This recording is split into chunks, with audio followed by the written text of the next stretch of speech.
Olá, sejam todos muito bem-vindos ao podcast Brasileiros em Israel, entre histórias e vidas. Aqui é onde memórias, mudanças e saudades se encontram.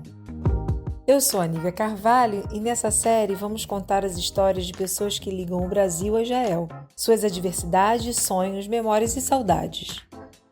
Este podcast faz parte do projeto Resgatando Memórias, revelando as vozes dos que imigraram. Vencedor do segundo edital de microprojetos da Rede de Núcleos do Museu da Pessoa, sobre a realização da Lei de Incentivo à Cultura, Governo Federal, Ministério da Cultura e Museu da Pessoa, da qual este projeto orgulhosamente faz parte como um de seus núcleos.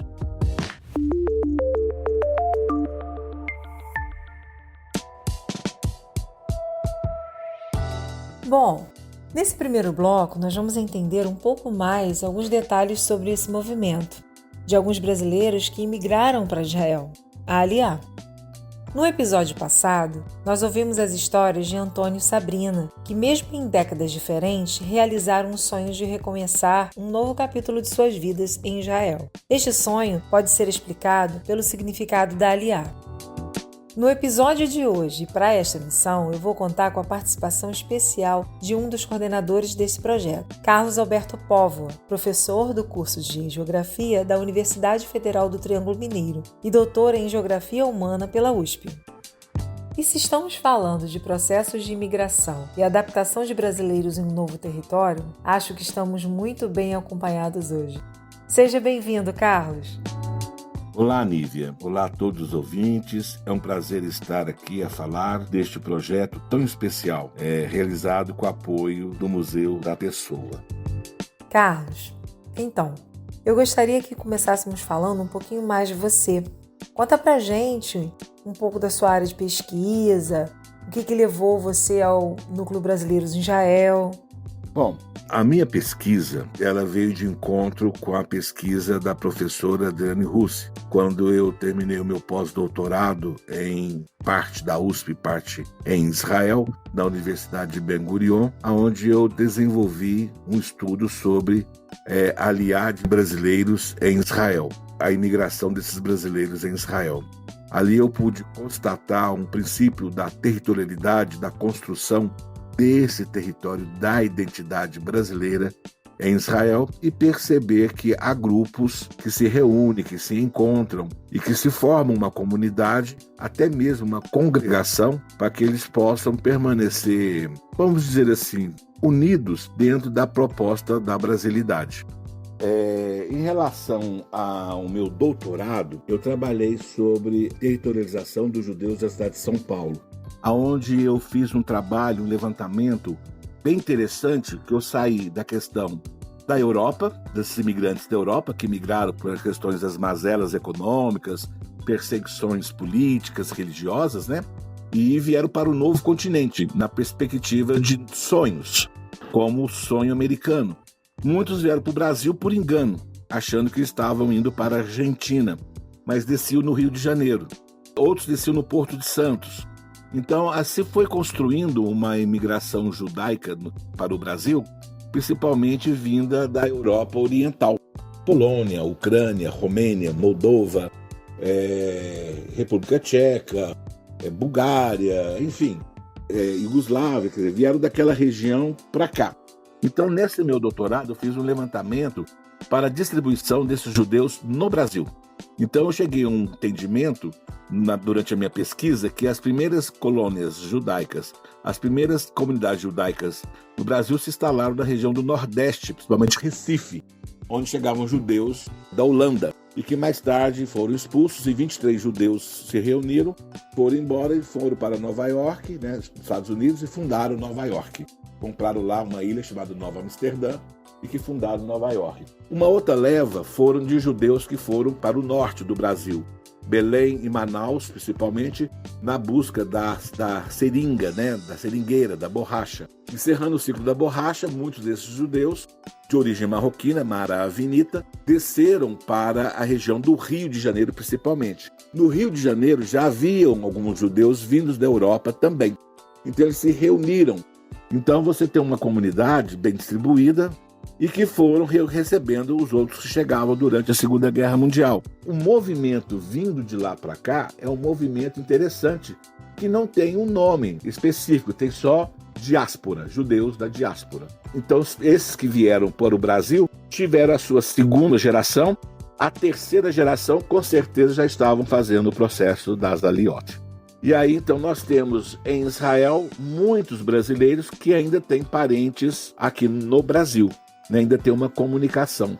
E essa comunicação familiar é muito importante, porque mantém-se uma comunicação entre as famílias, entre a culturalidade e principalmente a ancestralidade, né? Que é a questão do veio da Europa, Brasil. Hoje, brasileiros, não mais europeus, estão em Israel e vão se criar uma outra geração de israelenses.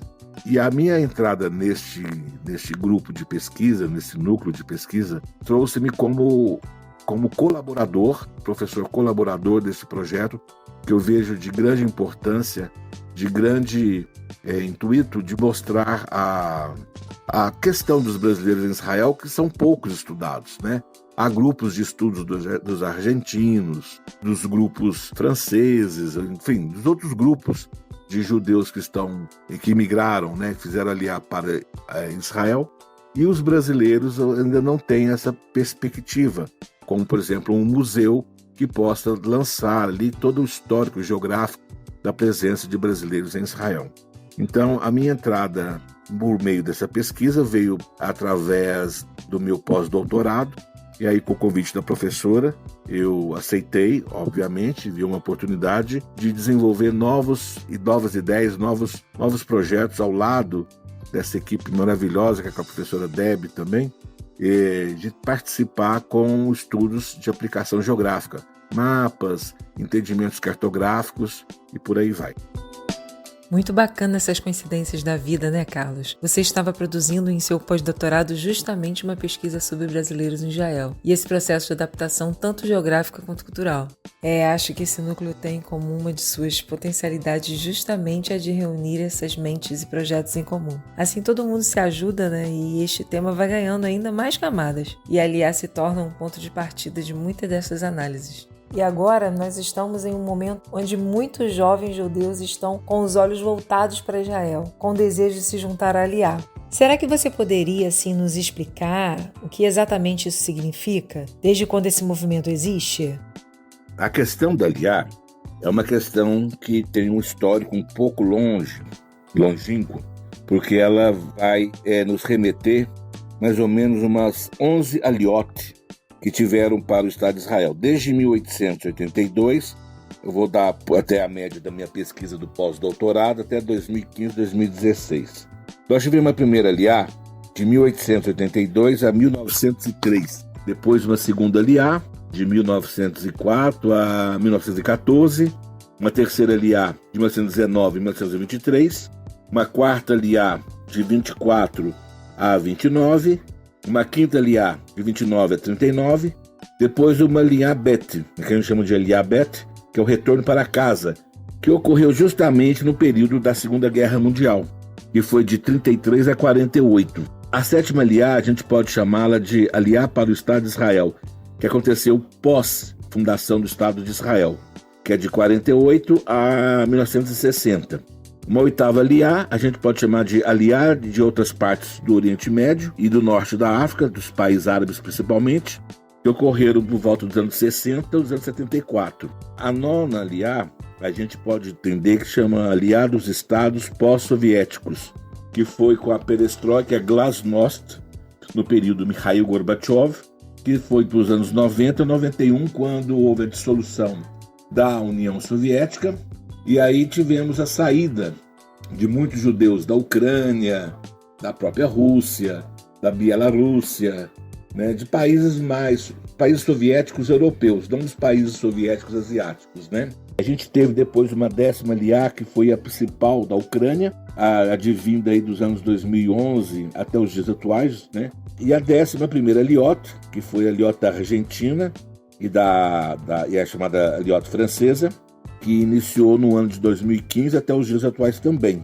Todas essas Aliyot que eu disse para você aqui, Nília, tiveram um papel fundamental na estruturação e também na consolidação israelense, assim como das comunidades judaicas em Israel, e suas diferentes correntes, etnias, nacionalidades e culturas. Então, essa população que estava espalhada pelo mundo, na diáspora, vamos assim dizer, e em um ato de organização, trouxe levas de imigrantes a se dirigirem para o jovem Estado de Israel, 48. E, contudo, o início total dessa população israelense, ela não somava mais do que cerca de 650 mil pessoas, por exemplo, em 1948. E depois eu tive a oportunidade de conversar em entrevista com o demógrafo Sérgio de la Pérgola, na Universidade Hebraica de Jerusalém, juntamente com a professora Debbie. E aí nós tivemos uma conversa, e ao longo dessa conversa demográfica, ele nos contou que a população de Israel somava aproximadamente hoje em torno de 8,5 milhões de habitantes. Isso em 2015, na época. Então, no ranking mundial, a comunidade brasileira está em uma 9ª posição, vamos assim dizer, com uma população de aproximadamente 107,33 mil judeus, de acordo com, por exemplo, o IBGE de 2010. Isso também são os dados da CONIB, que refere-se aí, então, com a população brasileira. Então, o Brasil também possui uma significativa, vamos dizer assim, comunidade judaica, eu falo significativa, porque ele coloca aí em 2º lugar na América Latina, depois da Argentina. Então, podemos perceber que a Aliyá é, ao mesmo tempo, um movimento antigo e uma realidade contemporânea, que atravessa gerações, ideologias e paisagens. Desde os tempos pioneiros até os jovens de hoje, cada brasileiro que decide fazer Aliyá carrega sonhos, medos e a esperança de recomeçar. Carlos, contando com essa diversidade temporal, o que você observa sobre a forma com que essas diferentes gerações de brasileiros têm se adaptado em Israel ao longo dos anos?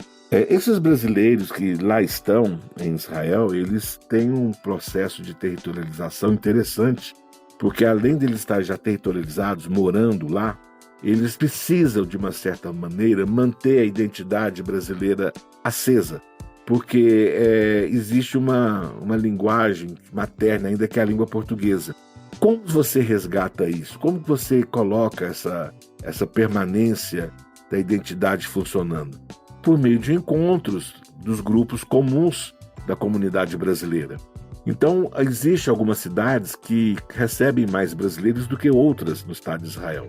E ali, então, esses grupos ganham força. E as reuniões se tornam reuniões como se tivesse feito aqui no Brasil. Reuniões brasileiras, com brigadeiro, coxinha, com música brasileira, com danças brasileiras. O que vai diferenciar o Brasil das demais Aliot, que é plural de Aliyá, as Aliot, dos outros grupos étnicos, é que o Brasil tem uma imensidão regional, e isso faz com que a diversidade cultural do brasileiro se manifeste nesses encontros. Então você tem brasileiros de Pernambuco, brasileiros do Rio de Janeiro, brasileiros de São Paulo, brasileiros do Rio Grande do Sul, brasileiros do Amazonas, do Pará, enfim, brasileiros de origem judaica de diferentes áreas regionais do Brasil. E eles carregam consigo o quê? Carregam consigo a culturalidade da gastronomia, os hábitos, as músicas, e isso torna muito mais rico. Então você aglutina nesses encontros desses brasileiros em Israel, dessa adaptação, você aglutina a música brasileira, a música regional e a música israelense. Então, falar sobre essa adaptação de brasileiros em Israel é fantástica, porque é super rico no sentido de entender a culturalidade, a territorialidade e a religiosidade de um povo. É maravilhoso. Carlos, muito obrigada pela sua participação nesse episódio. Foi um prazer ter você aqui com a gente. E agora que entendemos melhor sobre a ida dos brasileiros a Israel e o conceito da Aliyá, nós vamos conhecer mais alguns brasileiros e suas histórias de vida, de como chegaram e como se adaptaram no novo país.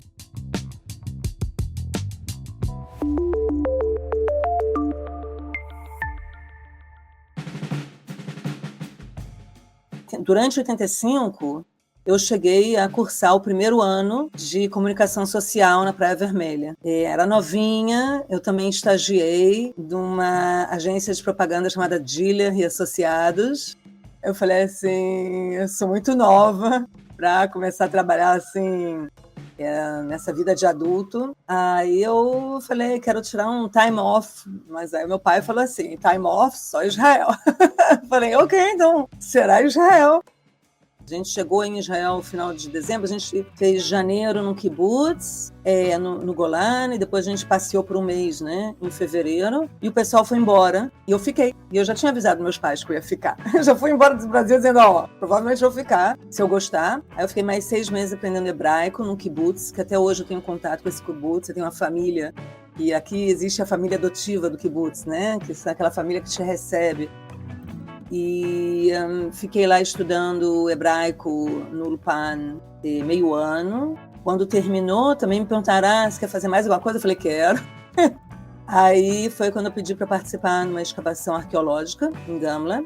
E pelo fato de, antes mesmo de começar o Ulpan no kibbutz, naquele mês passeando com o meu grupo, eu curti muito arqueologia. A gente tinha uma guia paulista chamada Suzana, que ela era arqueóloga, ela estava estudando arqueologia em Tel Aviv. Hoje em dia ela está de volta em São Paulo, ela dá aula na USP, pelo que me lembro. E aí, depois de eu ter feito a escavação, quando terminou o PAN, né, eu falei, é o que eu quero estudar, vou deixar a comunicação. Aí eu fui na universidade e me inscrevi. Aí eu liguei para meus pais, falei assim, me inscrevi, estou indo no Brasil para fazer as malas. Aí minha irmã passou por aqui, a gente foi embora, passeou um pouco. Em outubro eu fui embora. Em maio eu já estava fazendo minha aliá, maio de 87, estava fazendo minha aliá. Então foi bem rápido, foi aquela coisa de jovem mesmo, né? Quando a gente quer uma coisa, né? Quando a gente é jovem, tudo é possível. Esta que você acabou de ouvir foi entrevistada em abril de 2022. Aqui, por questões de privacidade, nós vamos chamá-la de Regina. Nascida em 1968, ela realizou sua aliá poucos meses antes de completar 19 anos. A história de Regina é a daquelas que impressionam. Ela saiu do Brasil muito jovem ainda, em busca de um tempo off, mas acabou encontrando um novo rumo de vida. A coragem de ficar, mesmo após o grupo com quem ela viajou ter voltado, e a disposição de mergulhar em tudo, mostram como a juventude pode ser movida por uma energia de recomeço, mesmo diante do desconhecido. A adaptação de Regina não foi só geográfica, foi emocional, cultural e também acadêmica. Sua trajetória mostra que a aliá, para além do deslocamento, também é uma forma de construir um novo pertencimento, às vezes muito mais próximo daquilo que se é do que aquilo que se deixou para trás. Mas chegando aqui, né, ainda com o meu grupo, principalmente durante esse mês passeando, eu realmente vi as raízes, né? Eu vi, eu entendo o quanto, na verdade, eu estou ligada aqui, apesar de ser um país, né, estranho, que eu não conhecia antes, mas o quanto eu tenho aqui de coisas em comum com a minha tradição, que, por incrível que pareça, eu cresço no Brasil, mas no Brasil é onde eu me sinto estranha, né? É sempre assim, né? A gente tem os nossos feriados diferentes, a gente tem, né, as nossas tradições que sempre são tão diferentes, e por mais assim cosmopolita que eu sempre fui, que minha família sempre foi, e meus amigos e tudo, mas sempre tem aquela parte, né, que a gente fala assim, a gente é diferente, tem aquela parte assim, meio segregada, e aqui eu me senti super à vontade. O fato de eu ter começado a jogar vôlei, então eu direto estava dentro da cultura israelense, eu estava jogando vôlei com o pessoal local. Chegou uma hora, né, que eu falei para eles, falei assim, gente, se vocês querem que eu continue jogando, vocês vão ter que me ajudar a sustentar, pelo menos para comprar a comida e tal, porque eu não tenho tempo de trabalhar em outra coisa se eu estou jogando vôlei. Mas eu falei para eles, vocês vão ter que me ajudar com a grana, porque eu não vou ter tempo de trabalhar. E realmente eles concordaram, que era uma coisa também... Geralmente não se pagava para menina para jogar, mas eles me ajudaram, mas eles falaram assim, você vai ter que então dar aula de vôlei. Então eu dei aula de vôlei em 2 lugares, que também me fez entrar dentro da cultura israelense, porque eu dei aula de vôlei em 2 bairros com, como se fala, poder socioeconômico muito diferente. Então eu conheci essa cidade israelense bem rápida. Então, assim, deu para eu me sentir bem em casa. Eu morei nos dormitórios no começo, então isso foi mais difícil, porque eu treinava, né, e jogava vôlei, aí eu voltava muito tarde, e aí foi ficando difícil, aí foi quando eu me mudei. Eu acho que essa foi a melhor parte, eu entrei direto na sociedade israelense nesse ponto, né?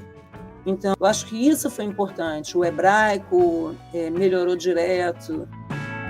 A vida de Regina em Israel seguiu com muitas mudanças. Ela se casou e teve 2 filhos, um garoto e uma garota. Regina mencionou que os teve enquanto terminava seu mestrado e doutorado, respectivamente.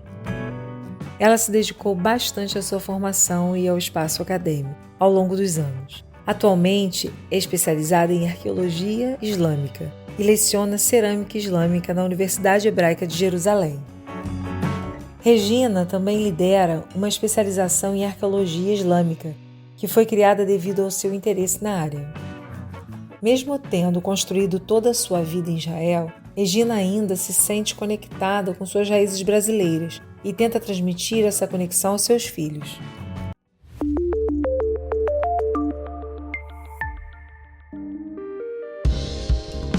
Outra pessoa na qual Israel teve papel fundamental na construção de sua família e que entrevistamos em 2022 foi o Mário, nome fictício dado por questões de privacidade.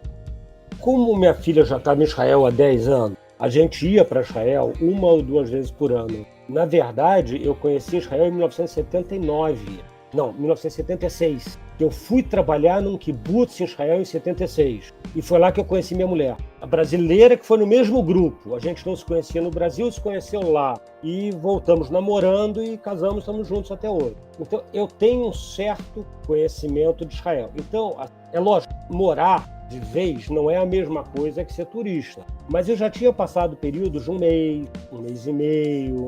Então, o choque não foi tão grande. Agora, para o brasileiro, principalmente o brasileiro de classe média, Israel não é fácil. Israel requer uma adaptação. Israel tem um histórico muito diferente de tudo que a gente conhece.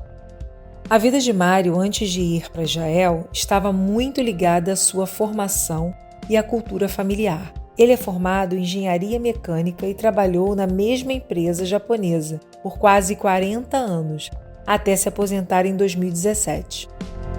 Mário cresceu em uma casa com uma rica diversidade culinária. Comida polonesa e árabe, influenciada tanto por sua origem familiar quanto pela sua esposa, filha de libaneses. Assim, sua alimentação sempre foi variada, englobando diferentes tradições culinárias.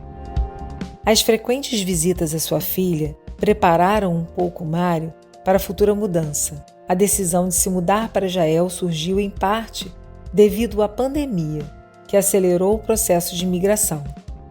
Mário falou sobre a diferença de estilos de vida entre Brasil e Israel, destacando que a adaptação à nova realidade envolve desafios, principalmente para um brasileiro de classe média.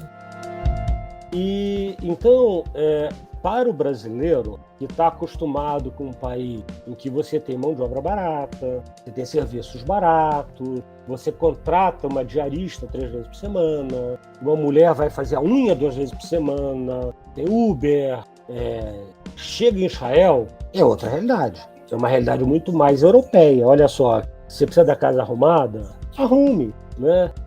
Lá no meu apartamento em Israel não tem ferro de passar roupa. Não tem, acabou, isso foi abolido. Aqui no Brasil, tudo tinha que ser passado, você não vai sair na rua amassado. Israel, não tem. Eu levei roupa social para Israel, eu nunca usei, em 1 ano. Eu nunca botei uma calça social em Israel. Eu fui a casamento. Acabou, não usa. Então é assim, é outra realidade.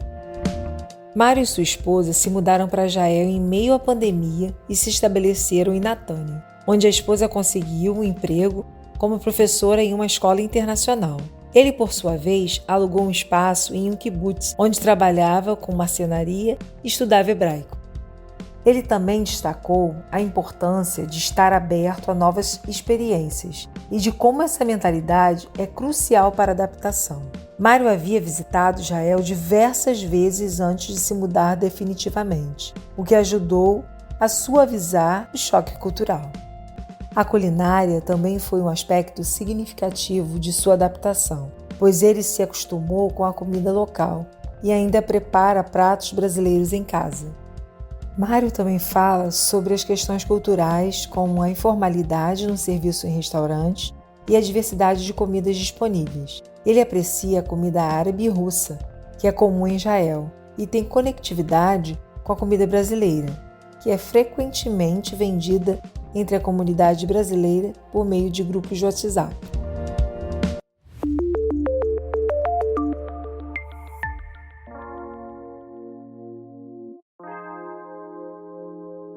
As histórias que ouvimos hoje nos mostram que fazer Aliyah é muito mais do que mudar de país. É reconstruir sentidos, reformular rotinas e, principalmente, reinventar vínculos. Seja aos 18, aos 40 ou aos 60 anos, cada pessoa carrega consigo um pedaço do Brasil e se encontra em Israel, um novo espaço para continuar sendo quem é, com seus costumes, seus desejos e seus sonhos. A adaptação nem sempre é fácil, como vimos com a Regina e com o Mário. Há desafios, diferenças culturais e um cotidiano que precisa ser reaprendido. Mas em cada escolha há também coragem e desejo de pertencimento. É nessa trajetória que essas histórias se tornam tão valiosas. No próximo episódio, vamos falar sobre a saudade e como, mesmo de longe, os brasileiros que vivem em Israel mantêm viva a memória e a cultura brasileira.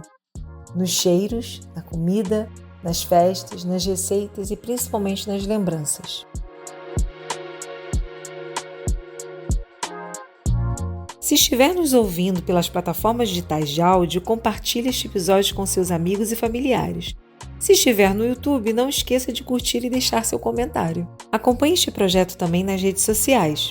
Estamos no Facebook, no YouTube e no Instagram, @imigrantesbr.israel. Te esperamos lá!